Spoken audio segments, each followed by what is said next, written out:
Good morning everyone, welcome to RC physics classes.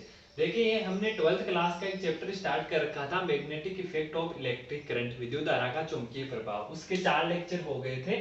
आज है 5वां लेक्चर और आज जो हमारा टॉपिक होगा वो होगा वर्ताकार धारावाही कुंडली के कारण चुंबकीय क्षेत्र। आपको याद हो तो लास्ट लेक्चर में हम बायो-सावर्ट जो लॉ है उसके एप्लीकेशंस की बात कर रहे थे और हमने पहला एप्लीकेशन पढ़ लिया था। वो क्या था, थोड़ा सा रिपीट कर देता हूं।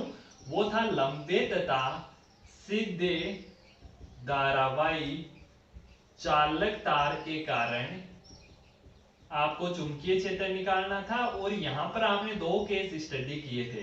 पहला जो वायर था वो था परिमित लंबाई का था और जो दूसरा था वो अनंत लंबाई का वायर था। आज हमारे पास जो बायो-सावर्ट लॉ का जो सेकंड एप्लीकेशन है वो आज हम पढ़ेंगे। पहला तो ये था जो आप लास्ट लेक्चर में पढ़ चुके हो, लेक्चर 4 था magnetic effect of electric current का।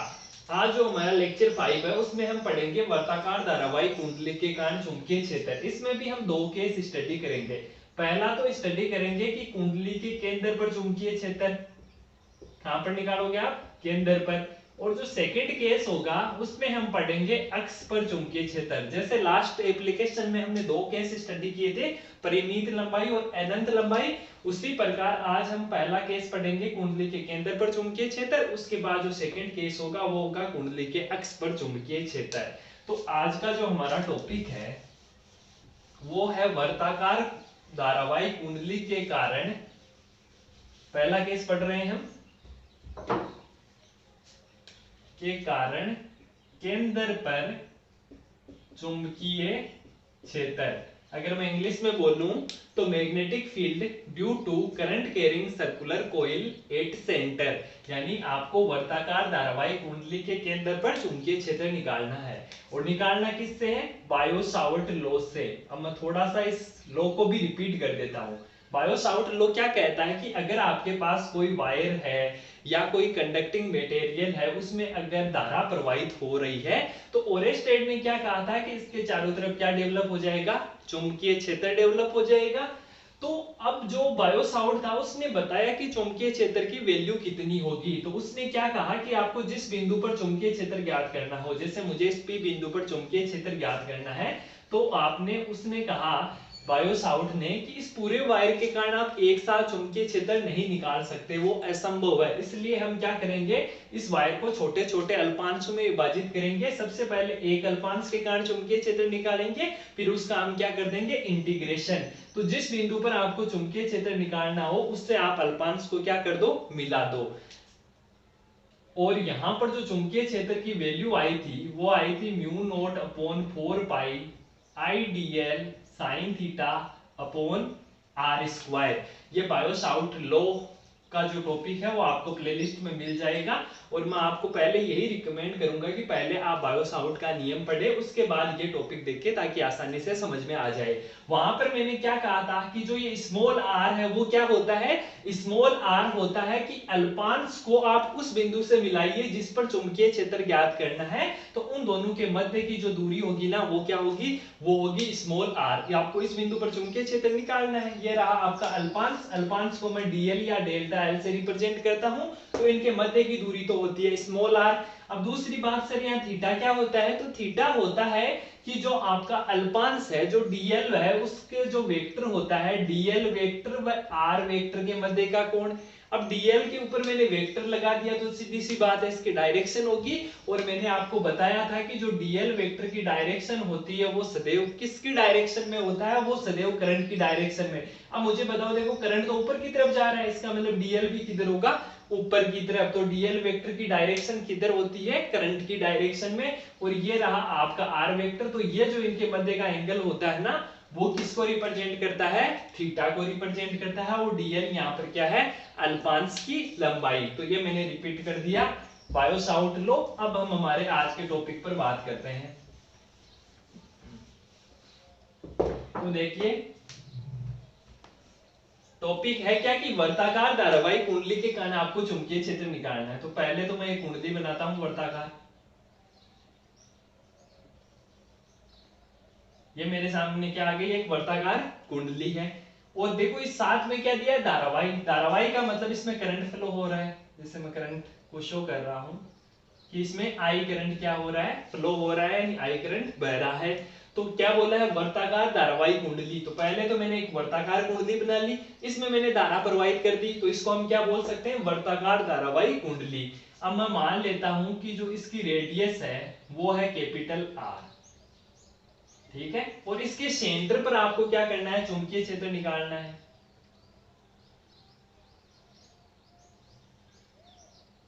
यह डिस्टेंस है कैपिटल आर, और इस बिंदु पर आपको क्या करना है, चुंबकीय क्षेत्र निकालना है। ये करंट की डायरेक्शन है, इस तरह करंट फ्लो हो रहा है, और आपको वो बिंदु पर क्या करना है, चुंबकीय क्षेत्र निकालना है। तो आप एप्लीकेशन किसके पढ़ रहे हो, बायो-सावर्ट के, यानी आपको बायो-सावर्ट का नियम अप्लाई करना पड़ेगा। वो क्या कहता है कि अगर डीबी ले लो या डेल्टा भी ले लो, उसका फॉर्मूला होता है mu naught upon 4 pi I D L sine theta upon R square. बताओ यही फॉर्मूला कहता है।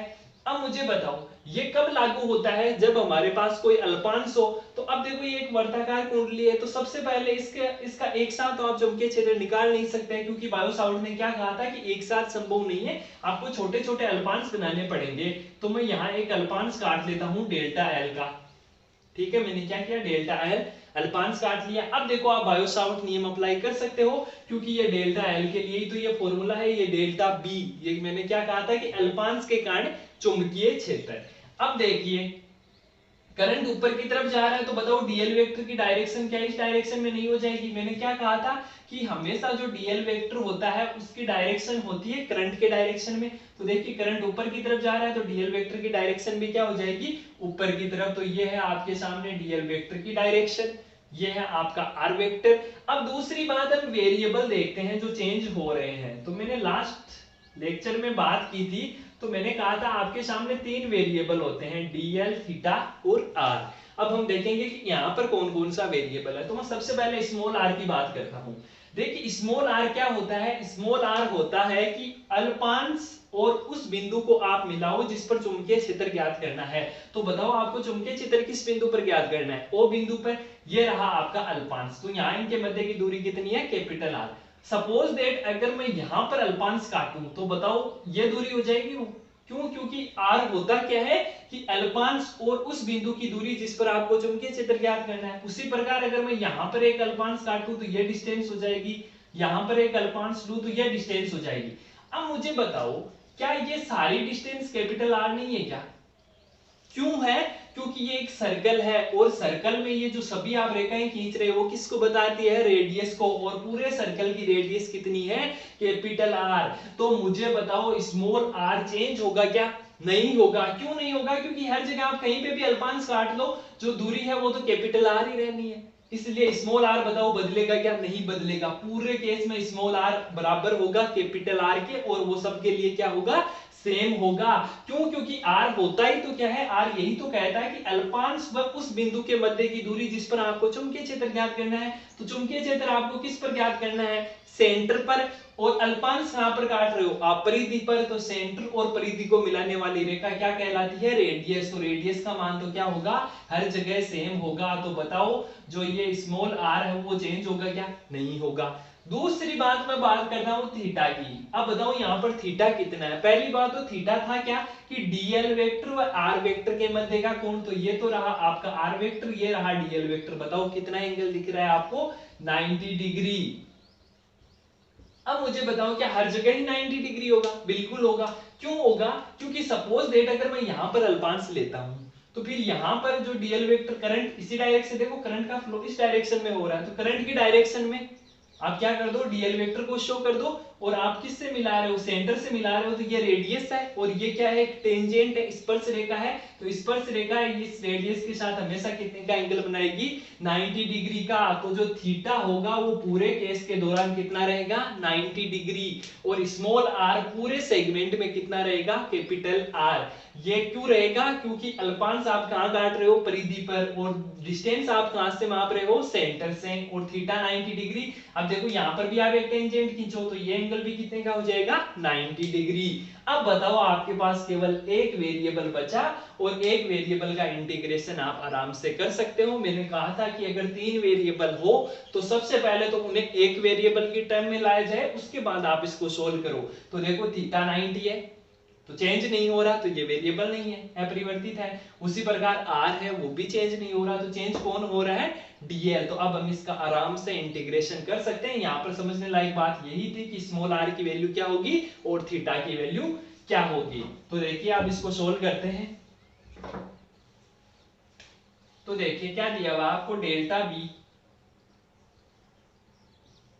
Is equal to mu naught upon 4 pi I D L sine theta का मान कितना है 90 डिग्री अपॉन आर स्क्वायर, तो आर का मान कितना है कैपिटल आर, तो कैपिटल आर स्क्वायर हो जाएगा।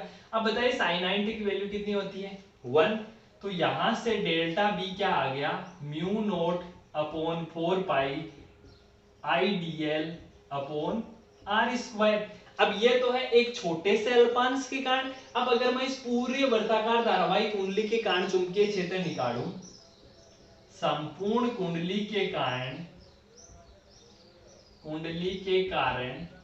चुंबकीय क्षेत्र जब आप निकालोगे तो इसका आप क्या कर दोगे, इंटीग्रेशन कर दोगे, समाकलन कर दोगे। तो डेल्टा बी इसका समाकलन आप कहां से कहां करोगे, 0 से b तक, is equal to mu naught क्या है, कांस्टेंट है, 4 पाई भी क्या है, कांस्टेंट है। धारा मैंने एक बार इसमें जो फ्लो करवा दिया वही हो रहा है, मैंने ये थोड़ा कहा है कि यहाँ पर धारा अलग है यहाँ पर अलग है, सेम ही है। और कितनी है आई, तो म्यू नोट आई। और बताओ कैपिटल आर भी चेंज होगा क्या, नहीं होगा, अल्पांश कहीं मान लो, वो दूरी हमेशा कितनी रहेगी, कैपिटल आर। तो चेंज कौन हो रहा है, dl। अब मुझे बताओ यहाँ आप लिमिट कितनी लगाओगे, देखो यहाँ से स्टार्ट कर रहे हो तो यहाँ पर लिमिट क्या हो जाएगी 0। अब आपको तो क्या करना है, सारे अल्पांश को ऐड करना है, और आप जब ये सारी दूरी तय करोगे तो वो किसके बराबर हो जाएगी, सर्किल पर जो टोटल डिस्टेंस इस बिंदु से लेकर अगर मैं इस बिंदु तक वापस आऊं, तो अगर आपको याद हो तो दूरी का फॉर्मूला क्या होता है, 2 पाई r। तो लोअर लिमिट तो कितनी हो जाएगी 0 और अपर लिमिट कितनी हो जाएगी 2 पाई r। क्यों, क्योंकि आप 0 से स्टार्ट कर रहे हो और घूम फिर कर अगर सर्किल पे वापस आप जिस बिंदु से स्टार्ट करके घूम फिर कर अगर वापस उसी बिंदु पर आ जाते हो, तो जो डिस्टेंस होती है वो उसकी परिधि के बराबर होती है, और परिधि कितनी का फॉर्मूला होता है 2 पाई r। और यहाँ r की जगह कौन सा r दिया हुआ है, कैपिटल R। तो लोअर लिमिट 0, अपर लिमिट 2 पाई r। अब इसको सोल्व करो, तो म्यू नोट आई अपॉन 4 पाई r। अब देखिए समाकलन, यहाँ डेल्टा है, सॉरी, तो यहाँ समाकलन से ये डेल्टा कैंसिल आउट हो गया, तो यहाँ पर कौन बचा, केवल l बचा। अब देखो मैंने आपको लास्ट लेक्चर में इंटीग्रेशन का भी मैंने एक वीडियो अपलोड किया है, वहां मैंने बताया था कि अगर ऐसा कोई केस आ जाए तो पहले आप अपर लिमिट रखोगे, फिर लोअर लिमिट रखोगे, बीच में साइन किसका लगाओगे, माइनस का। तो क्या आ जाएगा, म्यू नोट आई अपॉन 4 पाई r, l की जगह अपर लिमिट 2 पाई r, बीच में साइन माइनस का, लोअर लिमिट 0। तो देखो इसको आगे सोल्व करते हैं। अब ये क्या बन गया, हमारा b बन गया, तो b का मान क्या आ जाएगा, यहां से b का मान आ जाएगा म्यू नोट आई अपॉन 4 पाई r, और यहां क्या आ गया 4 पाई r स्क्वायर है, सॉरी यहाँ पर है 2 पाई r। तो देखो जो कट रहा है उसको काट दो, तो देखिए r स्क्वायर से r चला गया और 4 पाई 2 पाई से 2, तो यहाँ जो b का मान बताओ कितना आ गया, mu note i upon 2r। ये जो चुंबकीय क्षेत्र आया है वो है वर्ताकार धारावाहिक कुंडली के कारण केंद्र पर चुंबकीय क्षेत्र। तो यहाँ पर मैं छोटा सा c लिख देता हूँ, c का मतलब क्या होता है, सेंटर। तो वर्ताकार धारावाहिक कुंडली के कारण जो केंद्र पर चुंबकीय क्षेत्र की वैल्यू होती है वो म्यू नोट आई अपॉन 2r होता है। अब देखिए इसमें तो आपको केवल एक ही मतलब टर्न दिया हुआ है, एक ही घेरा दिया हुआ है। अगर मेरे पास n टर्न हो तो अब मुझे बताओ एक टर्न है, मतलब एक, देखो ये घेरा एक बार दिख रहा है आपको, तो एक टर्न है तो म्यू नोट आई अपॉन 2r हो गया। अब अगर 2 टर्न होता तो आप इसको 2 से मल्टीप्लाई कर देते, अगर 3 टर्न होता तो ये 3 गुना हो जाता। उसी प्रकार अगर इसमें n टर्न है तो आप इसको n से क्या कर दो, मल्टीप्लाई। तो वर्ताकार धारावाही कुंडली के कारण केंद्र पर चुंबकीय क्षेत्र की वैल्यू होती है mu naught N I upon 2r। r यहाँ पर क्या है, जो आपने कोयल लिया है, जो कुंडली ली है उसकी रेडियस है, आई उसमें करंट फ्लो हो रहा है, म्यू नॉट कांस्टेंट होता है, और n क्या है, n है नंबर ऑफ 10 यानी घेरों की संख्या। यहाँ पर देखो एक ही घेरा ले रखा था तो आपका फॉर्मूला था mu not I upon 2r। अगर 2 हो तो इसको 2 से मल्टीप्लाई, 3 हो तो 3, इसी प्रकार n हो तो mu naught N I upon 2r। ये हो गया वर्ताकार धारावाही कुंडली के कारण केंद्र पर चुंबकीय क्षेत्र। अब देखिए एक छोटा सा इसमें ग्राफ भी पूछा जा सकता है। तो जो ग्राफ है वो किस किस के मध्य पूछा जाएगा। पहली बात तो आप फॉर्मूला लिखिए। फॉर्मूला क्या है, B centre is equal to mu naught N I upon 2r। तो ग्राफ पूछा जाएगा बी व आर के मध्य ग्राफ बनाइए, बी व आर के मध्य ग्राफ। यहां पर बी क्या है, चुंबकीय क्षेत्र, आर क्या है, जो कोयल है उसकी रेडियस, कोयल मतलब कुंडली, ठीक है। अब बनाइए बी व आर के मध्य ग्राफ। तो इस डायरेक्शन में मैं ले लेता हूं बी और एक्स अक्ष की डायरेक्शन में ले लेता हूं आर। अब मुझे बताओ, मैं अगर आर की वैल्यू 0 पुट करूं तो संख्या अपॉन 0 क्या आ जाएगा, इनफाइनाइट। और उसके बाद जैसे मैं आर की वैल्यू 1 पुट करूंगा तो वैल्यू इनफाइनाइट से तो कम ही होगी ना, फिर मैं 2 करूंगा तो और कम हो जाएगी, 3 करूंगा तो और कम हो जाएगी। तो इसका जो ग्राफ है वो कुछ इस प्रकार बनेगा कि स्टार्टिंग में बहुत ज्यादा वैल्यू यानी इनफाइनाइट वैल्यू, उसके बाद जैसे जैसे आप आर की वैल्यू इंक्रीज करते जाओगे बी की वैल्यू क्या होती जाएगी, कम होती जाएगी। क्यों, क्योंकि आर किस में है, भाग में है। उसी प्रकार यहां पर एक दूसरा ग्राफ और पूछा गया है, वो है बी व 1 अपॉन आर के मध्य ग्राफ। देखो कभी कभार कंफ्यूजन में आपको सीधा पूछ लेता है कि 1 अपॉन आर के मध्य ग्राफ, तो आप कुछ क्या करेंगे कि हमें तो बताया हुआ है बी व आर के मध्य ग्राफ, तो सीधा ऐसा ही बना देंगे। देखिए ये ग्राफ है बी व आर के मध्य, और बी और आर में देखो रिलेशन कैसा है, दोनों एक दूसरे के क्या है, व्युत्क्रमानुपाती। बट अगर मैं ऐसा आपसे पूछूं कि b is equal to mu naught N I upon 2r, अब देखो ये किसके मध्य पूछ रहा है, b व 1 अपॉन r, तो यहां से b समानुपाती है 1 अपॉन r के। और आपको पता है अगर दो राशियां समानुपाती होती है तो उनके मध्य बताओ ग्राफ कैसा बनता है, एक स्ट्रेट लाइन। कैसे पता चला, तो अगर आपको 10th क्लास में ओम का नियम याद हो तो वहां पर आप क्या लिखते थे, v समानुपाती i।